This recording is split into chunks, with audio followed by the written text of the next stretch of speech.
I see it. All right. Welcome, everyone, to the Digital Advantage. We are digital marketing experts from MMDC, and we're excited to share our marketing experiences and maybe provide some advice for you as we go along the way. I would love to introduce myself. My name is Anne, and I am a content specialist at MMDC. And with me today is Jim. Would you like to introduce yourself? Sure. Hello, I'm Jim Moore, Chief Cook and Bottle Washer here at MMDC. Excellent.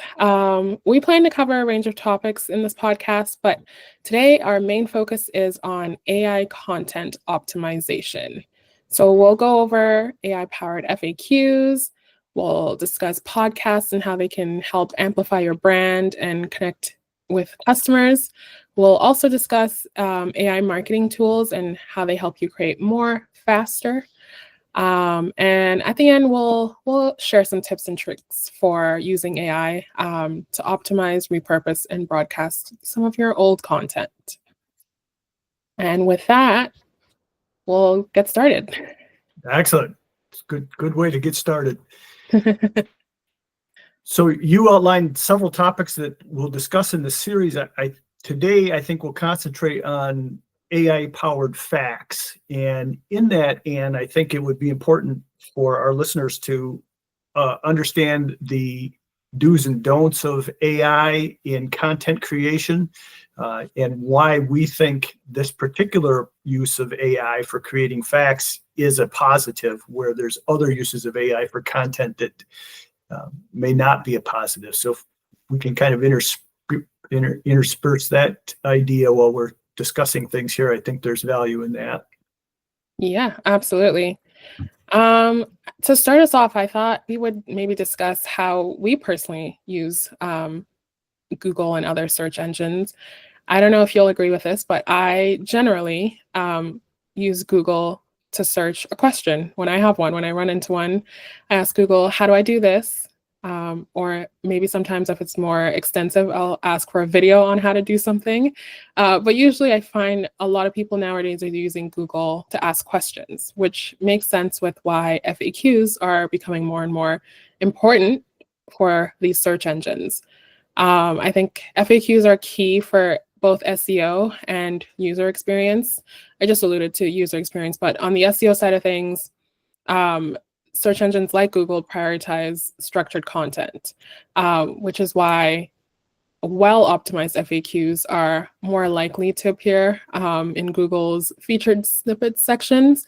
And the more Google thinks people are liking your answers, the more they're likely to boost your website's visibility. What do you think? I agree 100%. And I think Google also recognizes the fact that the majority of their users use Google to search for questions. And the more uniform the questions can be answered and structured, the better Google likes it. So yes, I agree with your observation. And I think most of their listeners would probably also agree.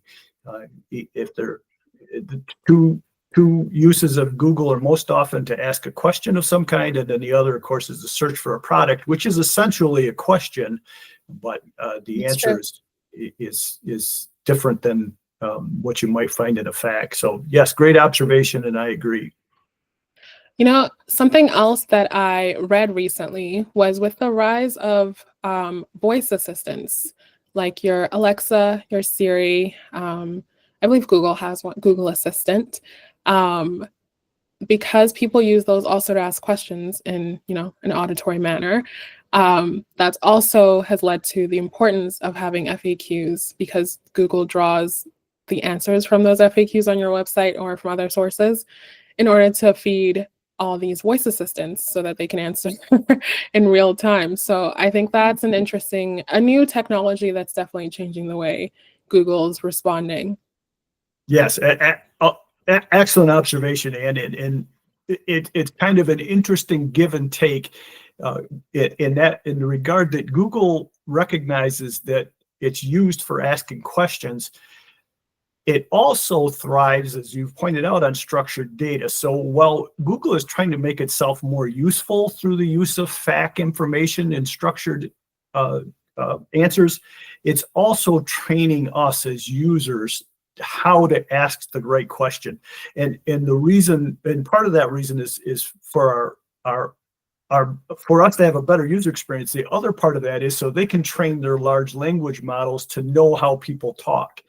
And the less variability there are in the way questions are being asked, the less variability there has to be in how questions are answered. And that's a benefit to Google. So we've kind of got to give and take. Google saying, we're going to optimize your experience. We're going to enhance your experience by providing you these wonderful structured answers, sometimes in an audio version from your voice assistant. But at the same time, whether you know it or not, we're also training you how to talk to your voice assistant, and so everybody benefits from the rise of voice assistants and the use of FAQs and Google's answers when you type in online. Absolutely. And my last thought in terms of user experience is in terms of website statistics. I think if you are able to answer some burning questions in people's minds accurately and succinctly, I should say, it probably helps your website if people click from a Google search result and land on your site and they can easily see the answer highlighted for them. Probably keeps your website statistics highly engaged, I would say. Maybe reduces bounce rates from people being like, oh, this isn't the content I was looking for. And could also increase the likelihood of people converting on your site. Do you have any thoughts or experiences about that? Do you think that that's something that potentially could happen, or maybe not so much? Yeah, I do have some thoughts on that. You've probably heard the term in our conversations of instant affinity. And that's a terminology that's used in search engine optimization and website conversion that says, because searchers have so many options, you better have the most, what's the word I want to use? You better have the information or the results that best matches what the the searcher wants to see. Absolutely. So to put that in practical terms, when someone searches on Google, they're going to have a list of potential answers. They're going to choose the one that most closely matches what their expectations are. Now, in the past, that instant affinity has been associated with a list of potential click-throughs or potential links to look. And when they reach your website, you better at that point present exactly what they want, or they're going to click back and go to the next one. Yeah. Google's kind of stepped their game up and said, let's take one step out of that and let's create that instant affinity on Google's SERP page or their search engine result page. So the answer that best matches what they believe their searchers' expectations are the one that's going to come to the top of the list in that instance. So yes, that's a very important aspect of this. And that's another reason, or it kind of touches on the idea of training us about what questions to ask, knowing what answers we enjoy, and then having making sure that the FAQ on your website that may potentially be used as an answer, that's part of how it's determined. Yeah, and I think the other side of things would be if you aren't answering the questions to the best of your ability or to that fits what people are searching for, that could definitely have a negative impact on your website standing on Google, which is definitely not what anyone wants, because it's hard to claw back up from that hole. Yeah, absolutely. Yes, you don't want to not deliver. That's absolutely true. All right. So we've talked about AI-powered FAQs. The other side of things would be in podcasts. We want to cover how podcasts can amplify your brand and help you connect with customers, but we figured we'd start with a little history lesson about podcasts as a whole. Do you have any statistics that you can share about podcasts, where it all started from, how popular it is right now? I definitely have a few that I listen to on a constant daily basis, and they Yeah. become like your best friends that you listen to. Well, I'm sure there's many podcasters that would be glad to hear that, Miss Ann, that they become your best friends. It is interesting. Me being of an older generation, podcasts were really not that appealing to me, I would say, prior to the COVID-19 Oh, okay. pandemic. And statistics seem to bear out the fact that I read recently that in 2012, about 11% of the surveyed population had ever heard of what a podcast was. Okay, that sounds about right for Last 2012. year, last year it was up to 80% of people knew what a podcast was, and that growth, or that growth and visibility, seemed to spike during COVID-19. The other interesting thing about the statistics around podcasts, that as I understand them, is that at the same time, general listenership to radio or Mhm. audio broadcast declined, while Yeah, podcast inclined. So broadcasters were really looking for a way to recapture their audiences when there's so absolutely. much streaming available in so many different, uh, I'm going to date myself here, so many different TV channels available. Radio had kind of fallen off the cliff. So Yeah, there was a large investment in how to recapture that audience, and podcasts seem to be the answer to that. So yeah, no doubt they've grown in popularity. There was some extenuating circumstances that kind of helped with that. I mean, you'd hate to think of COVID-19 helping with anything, but it hmm did seem to drive people to podcasts. What's your experience? Why the podcasts that have become your best friends? How did that come about?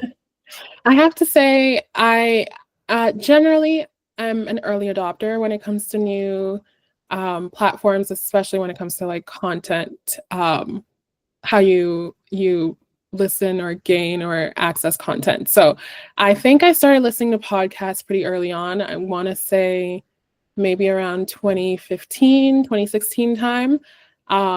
Another thing I want to mention, because you mentioned radio briefly, I was talking with my parents about this, and every time they get in their car, the radio is on, and I can't for the life of me remember the last time I listened to the radio.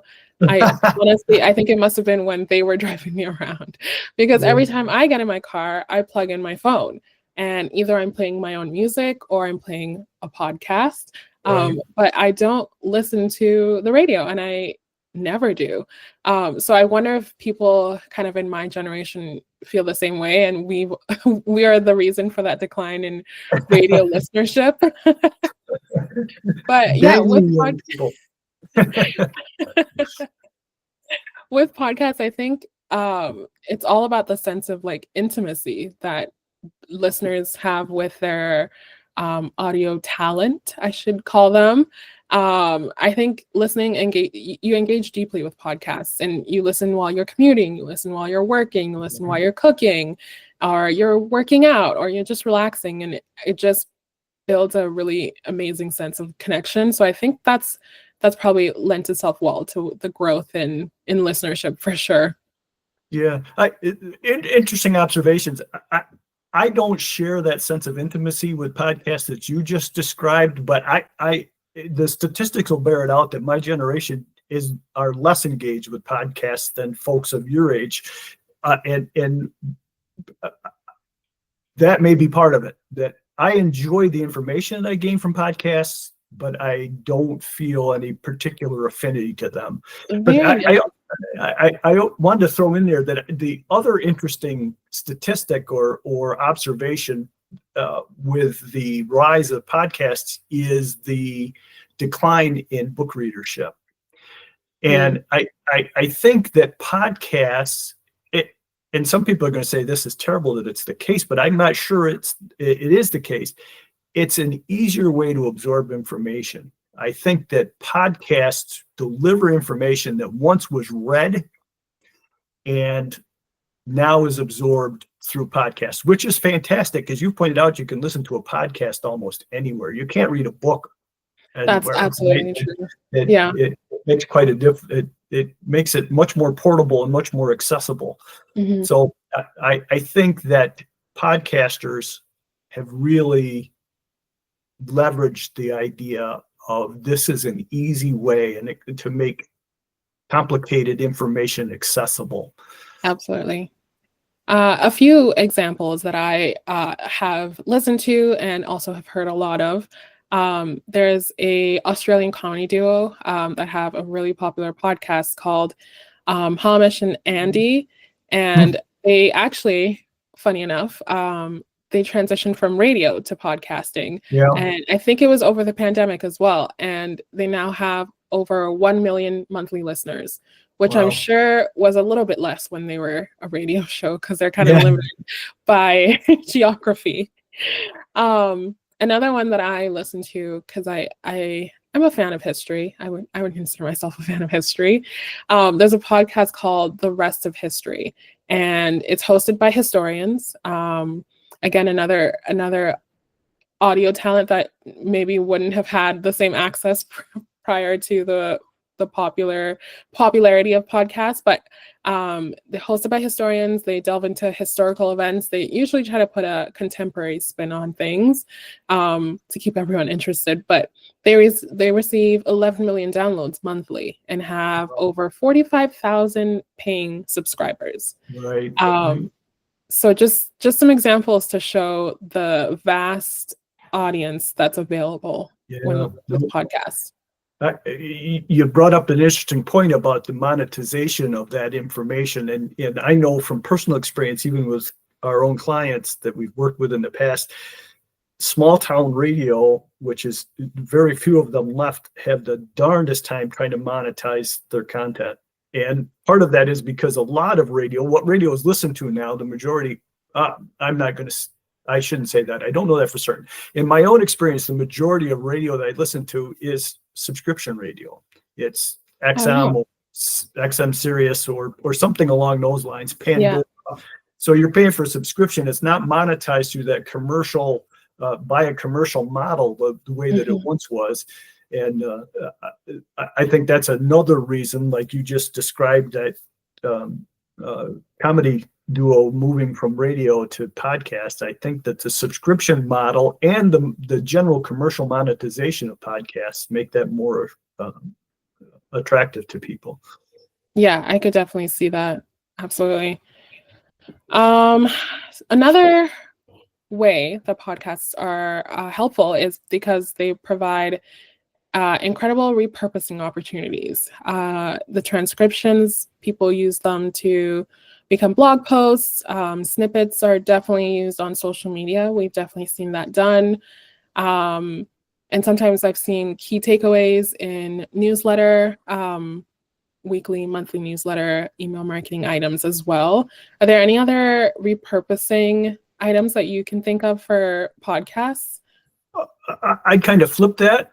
Those are all great observations, but I think I hope you'll forgive me for relating this back to our own services, but going back to the idea of accessibility, when we think about long form content that's in print that may need to be read on a computer screen, we know from analytics of our own clients that people generally don't stick around a page. They skim it, and we try to measure. Someone's been on this page for 1 minute and 20 seconds on average. Is that enough time to read this content? Generally not. It's kind of a skimming thing. Podcasts make that more accessible. They don't have to stick around the web page. They don't have to torture their brains trying to read through what's on the screen. They can listen to it. And there's I'm going to contradict myself here by using this terminology, but it speaks to what you said. There's a certain warmth to the podcast that you don't get from reading that page. Yeah. There's a certain humanity that's injected into listening to someone talk about something rather than just reading through it. So your observations are correct. There's lots of ways to repurpose that, but podcasts are also an accessible way to repurpose long form Long printed form content. content. Yeah, Yeah. absolutely. I agree with that. I think for me personally, I feel like reading long form content, it sounds like I'm droning on because I read it in my own voice. That's right. That's your own voice. So it's helpful to listen to a podcast about a topic because I can have other people educate me on something. And Yeah. it just feels like a more entertaining way to learn, for Yeah, sure. very interesting. And I'll share my own experience. When I go through my daily goals, I set them up every morning, and one of them is some number of business related articles. I Okay. may say 2 business articles related to X and 1 business article related to Y that I need to get accomplished each day. And most often it ends up that I'm on my mobile device or my phone when I'm trying to do that part of my daily goal list, and I always end up having Google read the page to me. I'll start to read it and I'll say, this would be much easier if I can just listen to this. So Yeah, I got personal experience with that. Please make this more accessible to me. yeah, absolutely. That makes sense. Now moving on to a slightly related topic, maybe a little bit of a departure, but just AI marketing in general and how it helps you create more faster. So we've talked about a few different tactics, but I think in general, AI has transformed content creation in many different ways. There's automated content generation, which definitely has its pros and cons. There's SEO optimization, which I definitely am a strong proponent for using AI for this because I find it a little bit challenging to do on my own. SEO optimization is quite the challenge, and I think sometimes people underestimate how big of a project it can be. But AI has helped in image and video generation, and I hope I'm not forgetting any big ways that AI has transformed content creation. But I just think it's fascinating how quickly it has transformed the landscape. Yes, I agree with that observation. It is amazing how far it's come and how fast it's come, especially when you're thinking about a visual content like an image or a video that AI can now create quite easily. That was it happened all at once. I mean, it was not a thing, and then it was a thing. Yeah, And its first introduction as a thing was kind of weird if you look back to those first definitely. AI generated visual content. And now it's difficult to tell the Hotel. difference, frankly, in a lot of Absolutely. instances. And I think probably our accessibility to what AI is capable of is limited. I mean, we see a lot of good stuff, but I have a strong inclination that there's stuff that it can do that we're not yet privy to. I don't want to Absolutely. be a conspiracy theorist in all of that. I could say with pretty good confidence that we only see the tip of the iceberg. So Yes. yes, I agree, and I think it's an important point. And I'll do this in form of a question. You mentioned there was pros and cons to content development using AI. And I think that's an important topic to talk about as more and more people jump on the bandwagon of I'm just going to use AI to create my content for my website and everything's going to work out well. Mhm. Um, Personally, we're not at that point in my experience that's the best path forward. But I'm interested in your thoughts on what are good applications of AI, what is positive, what is the wrong thing to do with AI when it comes to content. I think AI definitely has, as we mentioned, a lot of good uses. But I think it's important to keep in mind that AI isn't human creativity. And it doesn't have the thinking capabilities that we do yet. So you know your business, you know your ideas better than anyone else. And AI can't take over that role, so to speak. The places where I think AI comes in handy is if you put together a bunch of information, a long piece of content about a certain topic. AI can definitely split that up into different tactics. It can split it into emails, into blog posts, into social media posts and kind of drill it down to different tactics, I would say. But the original content should in my opinion, always come from a person. And the other thing that happens with AI is it gets things wrong. And I know all these companies are working really hard to fix all the bugs, but sometimes AI just makes things up, and which is scary to think about. But you don't want to fall victim to that, and and sadly not edit AI's work, which I think is another mistake a lot of people make, and post something that's incorrect and completely made up on your website. I can't imagine. That's definitely that would be very bad. And yeah, I think that's an example of a con with AI. And it is kind of down to user error. I don't think any of the AI tools have said that they can create original content, but the tools are there to help us be and perform faster and and work better, not harder, if that's the word, or the saying. So I think the key is that AI should enhance human creativity, and not replace it. That's my North Star when it comes to AI. Excellent. Creativity is a good word to use there. I found it interesting that the acronym that was used in search engine optimization for a number of years, what Google wanted was what they called the EAT formula. And I'm not sure Google ever said this, but people tended to think this was what Google was wanting from content creators.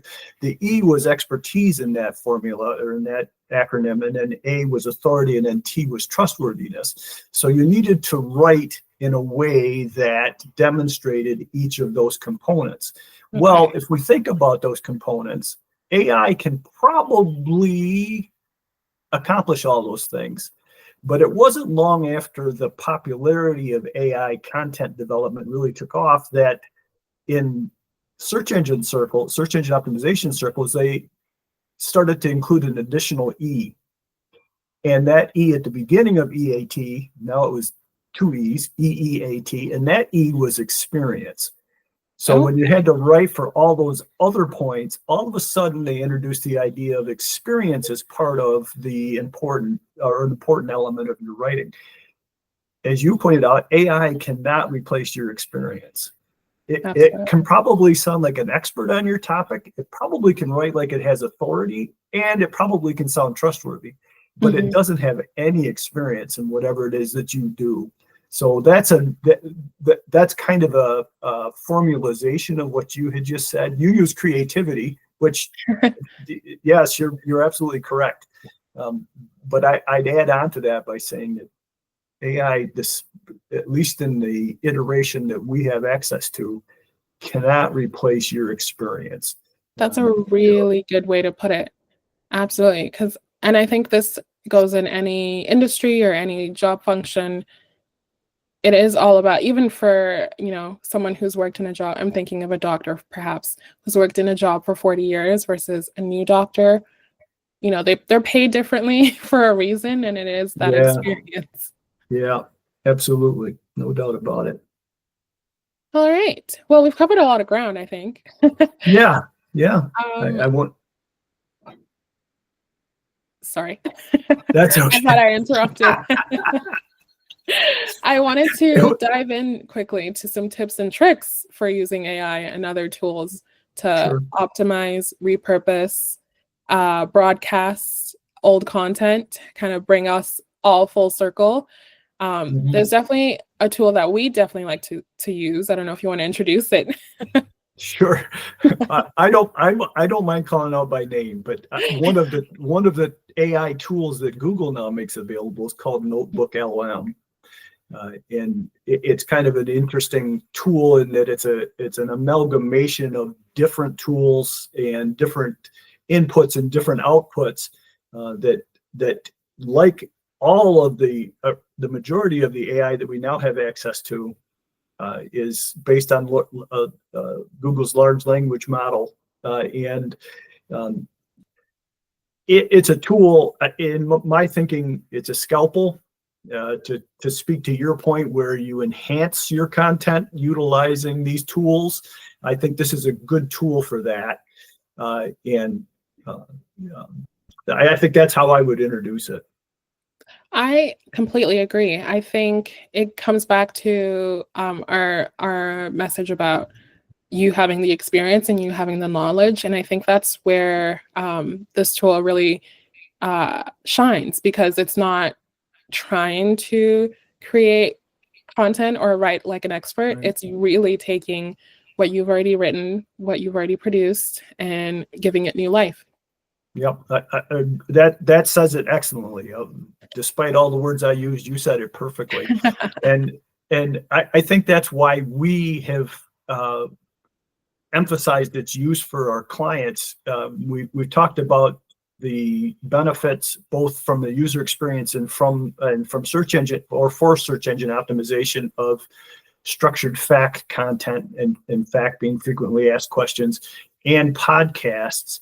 And we have found that the Notebook LM tool is one that we can use to help our clients produce optimized content from their already existing expert-driven long-form content. Yeah. And as you pointed out, it's not rewriting any content. It's not even interjecting value in terms of new content. It's taking content that's already written and say, well, two things. Now I'll get very specific here. With the fact content, it's essentially saying, we've read your content. We think it's fantastic. Our experience is that people ask these specific questions about the content you're writing about. So if we've got a 1,000-word blog article, we can help our clients go through that and determine what are 8 or 9 or 10 questions that Google knows people ask about this content, and then use the tool to determine how Google would like those questions answered. So that gets to the structured answered part that we started our conversation about. How do we produce the best answers, those that our readers or our searchers are most likely looking for? And Google tells us that. And we're able to take that information and say, look, we can build a FAQ on your page that says, here's the questions that you're probably asking. Here's the answers that you're probably interested in. And that does two things. It improves your visitors to your website's experience because now they've got a quick reference for what they want to know about all your content. We just talked about not wanting to read online and not hanging around. We've essentially taken this big blog and distilled it down to some very relevant questions and some very good answers. And then the second half, to finish that thought up, we've now produced for Google exactly what they want to see when someone asks these questions that they've told us they're already being asked. So the likelihood is Google's going to be very happy with your content and want to utilize it on their SERP. And then I'll just introduce it and you can kind of fill it in. The second part of what we're able to do with our service and the Notebook LM tool is produce a podcast based on your content. And you've had more experience producing those podcasts than I have, so I'm interested in what your thoughts are. I think this was one of the most exciting uses of AI that I've seen and that I've used. It produces something really similar to what we're doing right now. Again, obviously not as well as we've done it, but honestly, really high quality conversations for these podcasts, and they range in length. Definitely based on how much content you're feeding it. But they stay on topic and they sound, they take the topic and really distill it into a conversational tone and message. And it's really well done. I think this is just a really exciting tool to use. Definitely encourage anyone to try it out because it's fascinating, a bit, scary the first time you do it. Almost spooky, isn't it? A little spooky. But at this point, I'm just really excited by the ease at which you can create something like that, because usually takes a lot of time and effort, sometimes money to invest in studio equipment and all of that to create a podcast episode. And now with AI, you can do it within minutes, which is really great. Yeah, I agree, and I think spooky is the word I like to use for it. The first couple of times you hear what the output is, the audio output, it's almost amazing. And our clients have all said that. How in Yeah. the world are they able to do that to produce those voices with AI?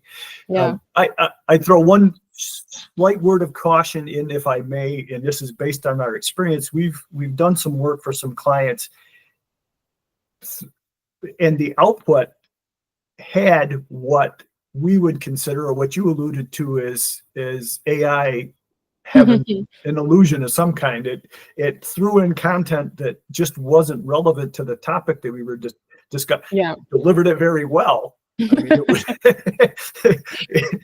it wasn't a glitch in that it sounded funny. It just wasn't related to our topic. Yeah. So it's a tool to make that you use with some caution. And Absolutely. As with most, or if I could say Right. all of AI. Yes, absolutely, no doubt Definitely about it. get But your that's one. editing hat on. Yes, and that's one of the reasons we enjoy helping our clients with it, is that we can help filter that kind of information out and help illustrate it, or what's the word I'm looking for? We can help our clients recognize when that happened and help them mitigate those circumstances. Yeah. And with all these AI tools that we've discussed and the many more that are out there, I think strategic oversight is the key to using these well. I think we, and I'm sure a lot of people out there, help our clients develop content calendars, and we ensure that messaging stays consistent and on brand. And another key part is in performance tracking, obviously. It's essential to many things in marketing. But data-driven adjustments definitely help us optimize content. And the better the reach, the better the engagement. That all comes from data. So that's another important thing to have as well. Yes, no doubt. Excellently said. Yes, I agree with all that.